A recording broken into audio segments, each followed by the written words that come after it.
Shalom jemaat yang dikasihi Tuhan. Kesetiaan Tuhan dan karunia-Nya tidak dibatasi dengan setiap keuntungan dan berkat yang kita alami. Tetapi sebaliknya, di dalam setiap keterpurukan dan di dalam setiap penderitaan kita, kebaikan dan anugerah Tuhan terus menyertai hidup orang percaya. Mari kita berdoa bersama. Tuhan yang kami kasihi, pada saat ini kami bersyukur atas kasih dan kemurahan-Mu. Engkau izinkan kami untuk bersama-sama belajar firman-Mu. Berkatilah hamba-Mu yang penuh keterbatasan dan kekurangan. Biarlah kuasa Tuhan sendiri memampukan dan menolong sehingga firman ini boleh dipahami, diterima dengan baik oleh jemaat-jemaat ya Tuhan. Inilah doa kami, di dalam nama Tuhan Yesus kami sudah berdoa. Haleluya, amin. Saudara dan saudari yang dikasihi Tuhan, ketika Roh Kudus turun di dalam setiap kehidupan orang percaya, maka mereka akan mengalami perubahan. Hidup mereka tidak lagi dikuasai oleh dosa, tetapi hidupnya dikuasai oleh Tuhan. Hidupnya dulu cenderung ingin melakukan namanya dosa, tetapi setelah diubahkan oleh Roh Kudus, kehidupan mereka cenderung untuk memuliakan nama Tuhan.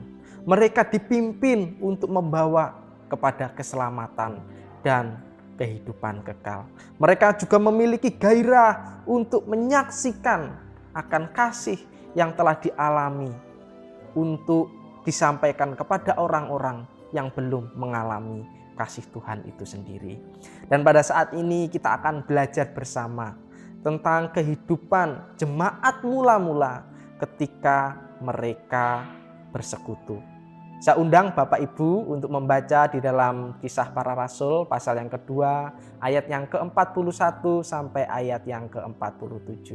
Kisah Para Rasul pasal yang kedua, ayat yang ke-41 sampai ayat yang ke-47. Tetapi pada saat ini saya akan membacakannya bagi kita semua di ayat yang ke-42. Demikianlah firman Tuhan.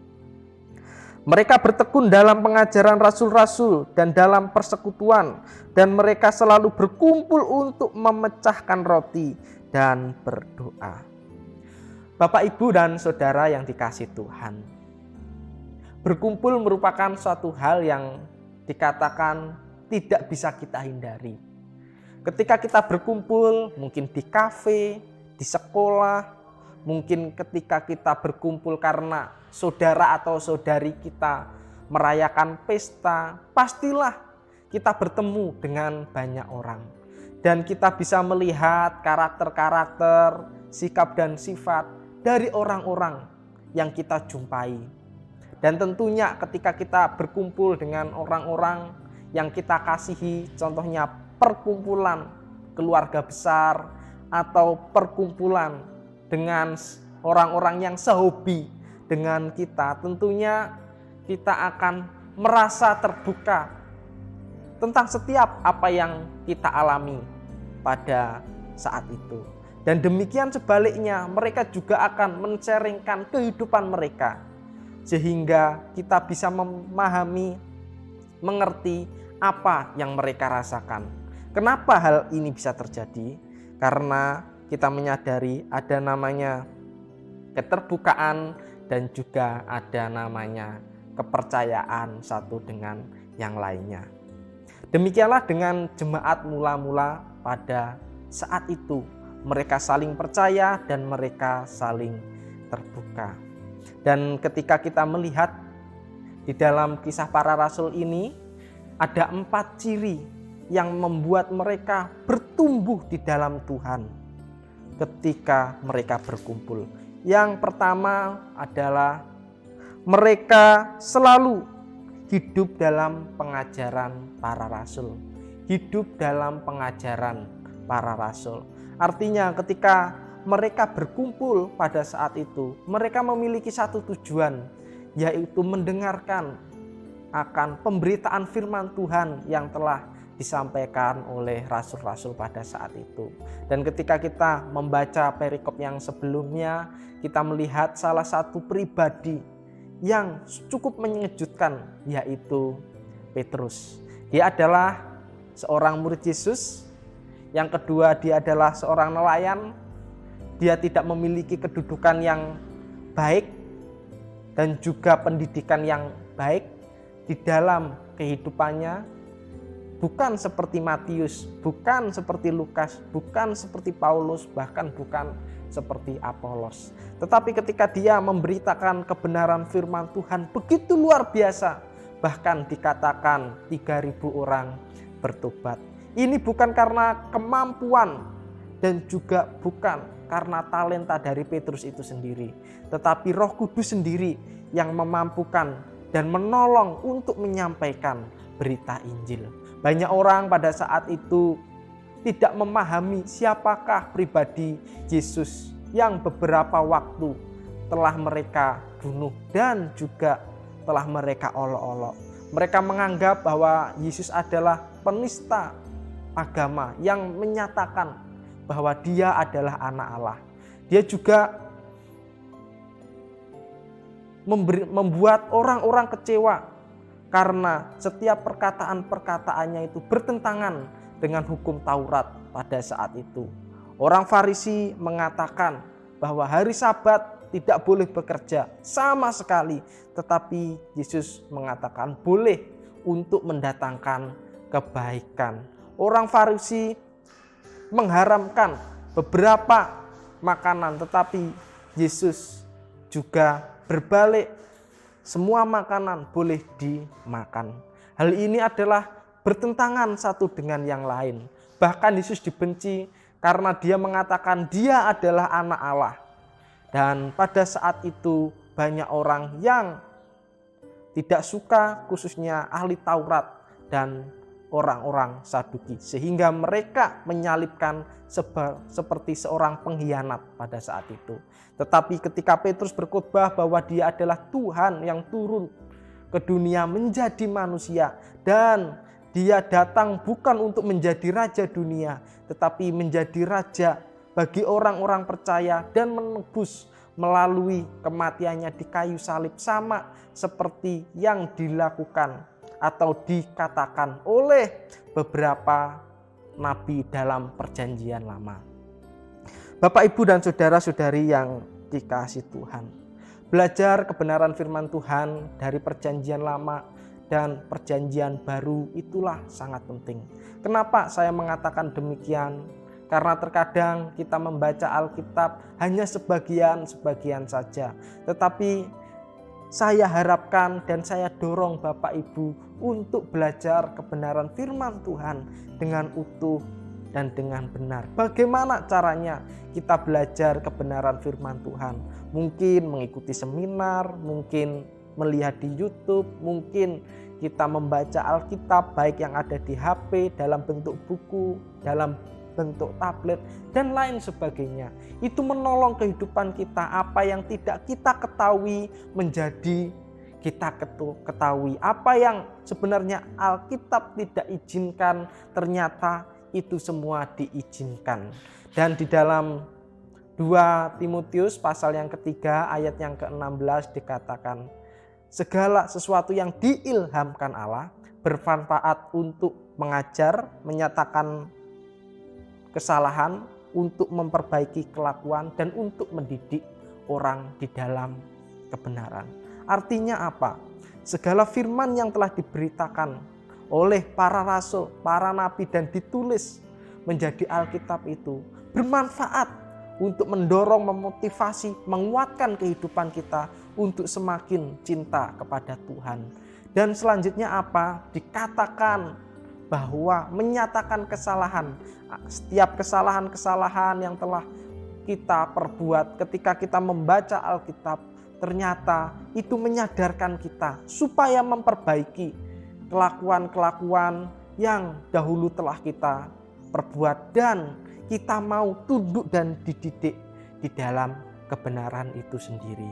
Oleh sebab itu, marilah kita jangan jenuh-jenuh untuk membaca firman Tuhan, karena firman Tuhan itu baik untuk kehidupan setiap kita yang mengasihi Tuhan. Dan yang kedua dikatakan bahwa mereka bersekutu dalam Tuhan. Mereka bersekutu dalam Tuhan. Saudara dan saudari, ketika mereka sudah mendapatkan pengajaran, mereka berkumpul dan dikatakan mereka pergi ke bait suci dan juga dikatakan mereka berkumpul di rumah-rumah. Mengapa mereka melakukan semuanya itu? Tentunya mereka merasakan dan mereka saling sharingkan akan setiap pengalaman hidupnya ketika mengikuti Tuhan. Banyak perubahan-perubahan, banyak merasakan kasih yang sebelumnya tidak mereka rasakan. Banyak hal-hal yang positif, yaitu mereka saling terbuka satu dengan yang lain, saling menolong satu dengan yang lain, dan saling menguatkan satu dengan yang lain. Karena pada saat itu kita menyadari orang-orang Kristen dikucilkan, diasingkan, dibenci oleh orang Yahudi. Dengan saling berkumpul ini, mereka saling mendorong dan mengatakan, ayo terus setia kepada Tuhan, ayo terus bertumbuh di dalam Kristus, dan ayo meminta pertolongan Roh Kudus supaya mereka dapat bertahan di dalam setiap penderitaan yang mereka alami. Demikianlah dengan kehidupan kita pada saat ini. 3 bulan, 4 bulan yang lalu kita bisa berkumpul bersama. Tetapi sampai pada saat ini kita tidak bisa berkumpul karena ada musibah COVID-19 ini. Tetapi itu tidak menghalangi kehidupan kita untuk dapat berkumpul. Kita bisa berkumpul melalui aplikasi online, kita bisa menghubungi satu dengan yang lain. Sehingga kehidupan kita saling menguatkan, kehidupan kita saling membantu di dalam segala pergumulan yang kita alami. Dan kita percaya melalui semuanya itu beban yang kita alami pada saat ini boleh diringankan dan anugerah Tuhan boleh dinyatakan. Oleh sebab itu ketika nanti PSBB ini sudah dibuka dan pemerintah mengizinkan kita beribadah, mengizinkan kita bisa berkumpul, marilah kita berkumpul bersama dan memberikan kabar sukacita satu dengan yang lain. Karena itu akan menguatkan kita untuk mengikuti Tuhan. Dan yang ketiga yang Lukas ajarkan melalui kisah para rasul ini adalah saling membagi satu dengan yang lain. Saling membagi satu dengan yang lain. Dikatakan mereka saling berbagi roti. Arti roti di sini ada 2 makna. Yang pertama, mereka saling berbagi untuk memperingati kematian Yesus di kayu salib. Ketika itu banyak orang yang meninggalkannya.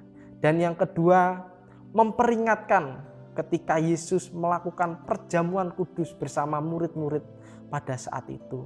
Dan dikatakan bahwa orang Kristen seperti roti ini yang dipecah-pecahkan, yang intinya adalah satu, yaitu tubuh Kristus. Dan melalui darahnya, orang yang telah percaya dan mengasihinya boleh diubahkan dan dosanya yang merah seperti kirmisi menjadi putih seperti salju. Inilah yang mereka maknai pada saat itu.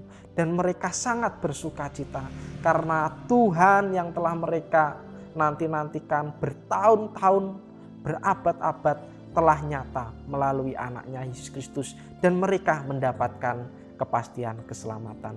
Dan yang kedua adalah yang dimaksud roti, mereka berkumpul untuk membagi-bagikan makanan satu dengan yang lain. Artinya mereka memiliki konsep pemikiran bahwa milikku adalah milikmu, milikmu adalah milikku. Artinya mereka saling membagi, saling mengenyangkan satu dengan yang lain, saling bersekutu satu dengan yang lain melalui jamuan makan ini.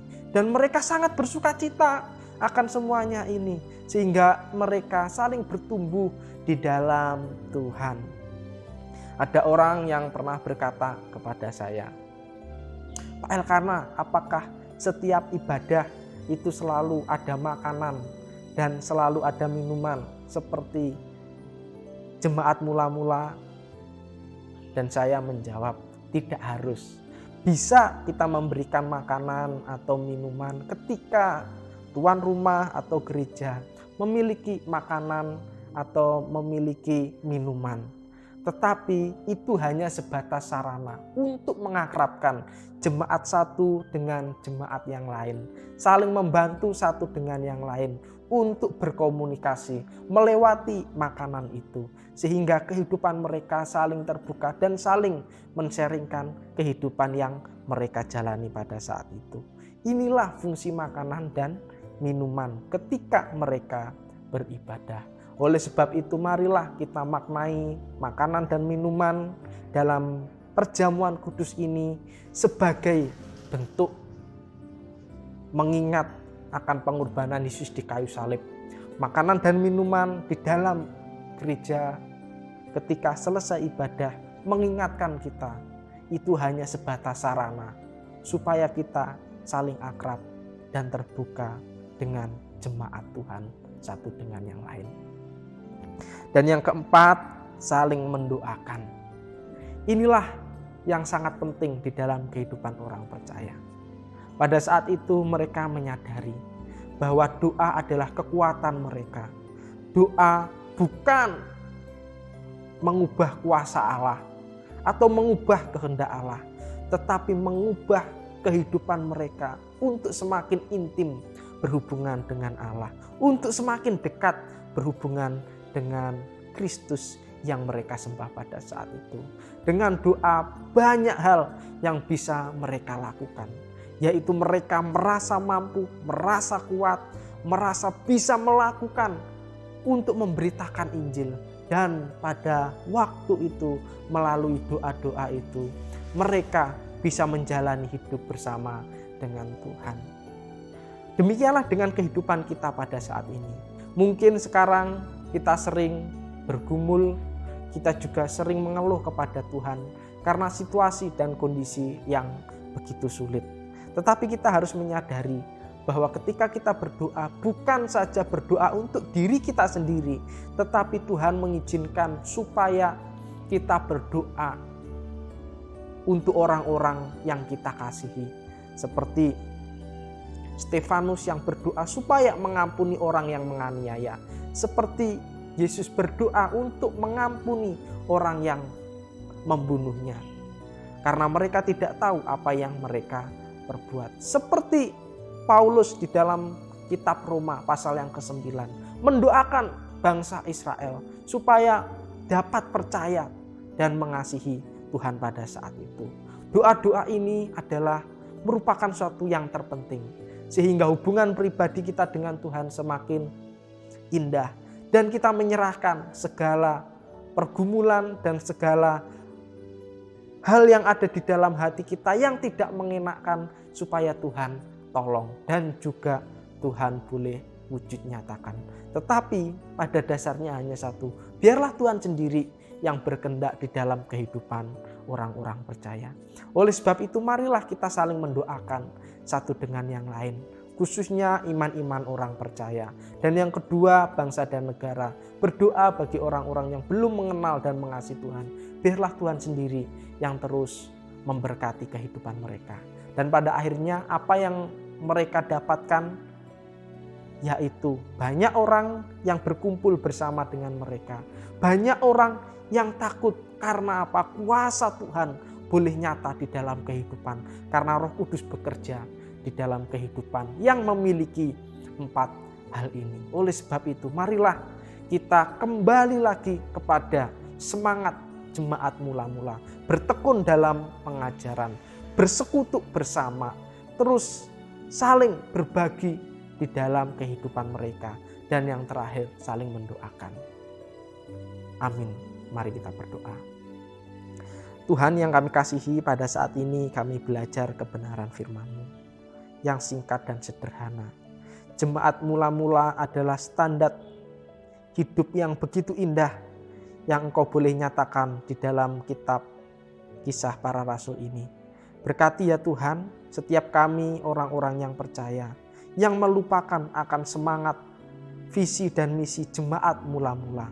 Biarlah kami ya Tuhan tersadar dan kembali lagi kepada jalan yang telah Tuhan tunjukkan, supaya kehidupan kami boleh memiliki sukacita, memiliki semangat yang sama, yaitu meninggikan dan memuliakan nama Engkau, dan kembali kepada firman Tuhan yang telah Engkau nyatakan di dalam kehidupan kami.